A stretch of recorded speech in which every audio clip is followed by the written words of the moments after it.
Iran যুক্তরাষ্ট্র কূটনৈতিক টানাপোড়েন তুঙ্গে।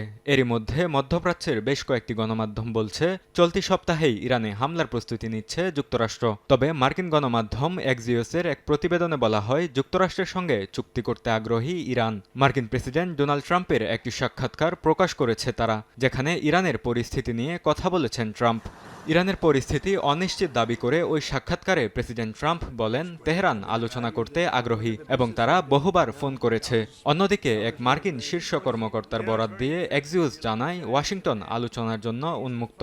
তেহরান যদি যোগাযোগ রক্ষা করে ও শর্ত মেনে নেয়, তবে কূটনৈতিক সমাধান সম্ভব। যা ইঙ্গিত দেয়, কেবল সামরিক চাপ নয়, রাজনৈতিক কূটনীতি বিষয়েও আলোচনা করছে ওয়াশিংটন।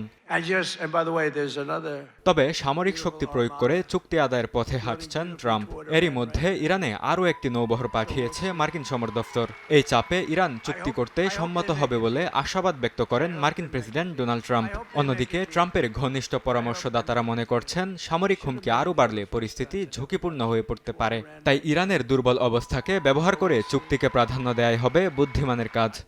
ইরানের সঙ্গে যদি কোনো কূটনৈতিক চুক্তি হয়, তার জন্য তেহরানকে একাধিক কঠোর শর্ত মানতে হবে বলে জানিয়েছেন মার্কিন কর্মকর্তারা। চুক্তির অংশ হিসাবে ইরানকে সমৃদ্ধ ইউরেনিয়ামের সব মজুদ সম্পূর্ণভাবে ধ্বংস করা, দূরপাল্লার ক্ষেপণাস্ত্র কর্মসূচি কঠোরভাবে সীমিত করা, মধ্যপ্রাচ্যে বিভিন্ন সশস্ত্র গোষ্ঠীকে সমর্থন বন্ধ করার মতো কঠিন শর্ত দেওয়া হয়েছে।